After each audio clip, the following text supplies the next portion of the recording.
Minister Dilil. Now, police, prisons and civil rights union members are complaining about poor working conditions and low wages. They are marching to the union buildings today. Popcru says policing and prison staff are overworked and understaffed. Now, the union wants its concerns escalated and addressed swiftly. Well, tracking this story for us today is reporter Pule Letshwiti-Jones. He's joining us now live from where the march had ended a little bit earlier. Pule, what's the latest you can tell us? Is the march now over? Have the workers handed over any form of a memorandum to government? Definitely, President. The memorandum has been handed over to government. I'm not going to waste any more time.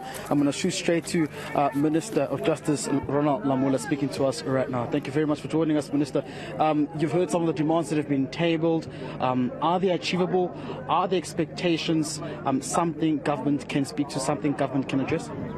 Yeah, obviously we have to take them through the processes of government in the bargaining council and also within cabinet for us to process most of the issues which have been raised, but some of them we can be able to process them in correctional services, the one that are related to correctional services, like the issues of the inmates working, which they are already doing as we speak, the issues of uniform. We already have a production site standing in Witbank, where we've bought new technology that will enable us to produce the uniform. We've already started.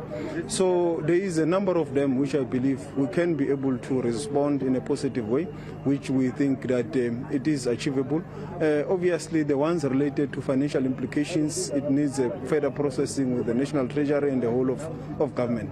And the issue, of course, the salary increment plus more members of correctional services being employed to look after inmates. Is this something as well you think is reachable? Is this a goal that you can reach as well? Yeah, obviously that depends on the whole process of the bargaining council, the government budgeting and all that. So all those factors have to be considered as we deal with all the issues that have got financial implications. All right, thank you very much, Minister. Maybe we also just bring in the Minister of Police, Popcru, also joining us this afternoon. Dosi, thank you very much for joining us. We meet again.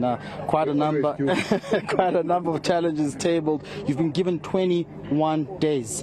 Is that an expectation that you think is realistic, speaking to the challenges of police officials?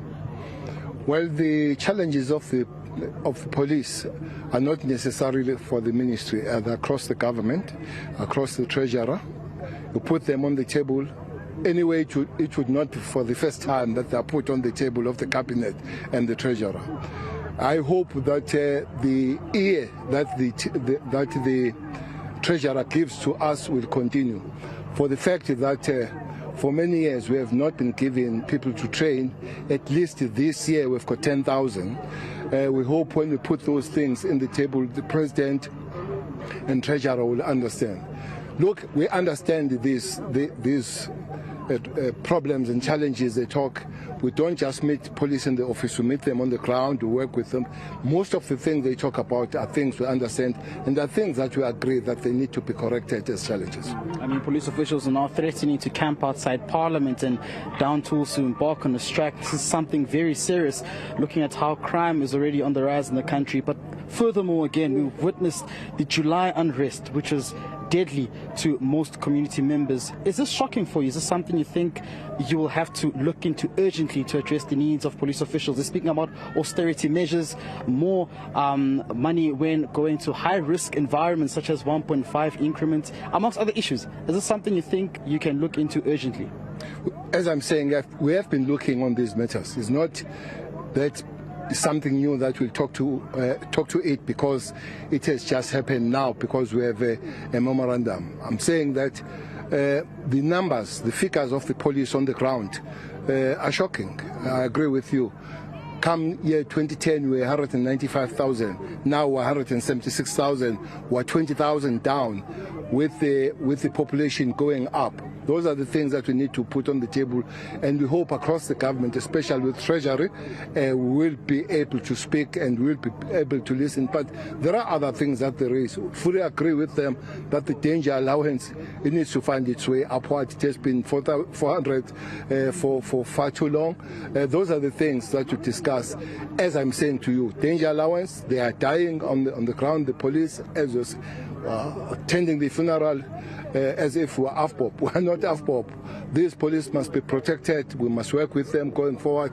But most of them, as they are here demanding their rights, I don't think they're forgetting what is their basic responsibility. The basic responsibility is to defend the communities, is to be there, fight the crime. Surely they will continue fighting for their rights, but they will continue also protecting the communities. And just last question, of course, we're plunged into the issue of an energy crisis in the country where load shedding has stricken most of businesses and communities as well. They're complaining about under-resourced police station, not having enough uniform, and working in the darkness where there isn't electricity in some of these police stations. Is this something you may be looking into with your committee members to ensure that police stations are resourceful and that police officials can work hand in hand to fight crime in these areas which are under-resourced? Quite several police themselves have got injured because of darkness. It does affect us. Police stations, they come to a standstill because there is no electricity there.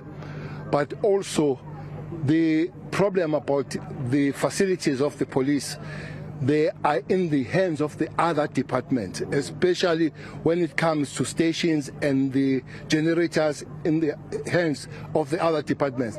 Even the technology of the police is in the other hands of other departments. So it's a call that we have been making, that working together with these departments, or when necessary, these powers handed over to police, we believe that we can do better working with the police. But this thing of working in the darkness, not necessarily in the offices, out there, more damage is done, more cables when there is no electricity is stolen, and the police must chase these criminals in the darkness, putting them in more danger, but also putting communities in danger. We hope this is resolved, and quickly so that we go back to the normality and we all do our work in a normal way. Police Minister Pule there just addressing some of those questions we brought before him. But I think it was very important that we speak to the Justice Minister Rana Lamula and of course Police Minister Pule just regarding some of those challenges that have been tabled by police union Popcru. They think that these are issues that should be urgently attended to. Back to you in studio, Brenda. Thank you very much, Pule. Of course, there's an awareness by those two cabinet ministers of the problems faced by the officers of correctional services and also of the police service as well. The question is, will they be able to resolve them? Thank you very much. Pule Letshwiti-Jones on the ground there in Pretoria at the end of that protest action by members of Popcru.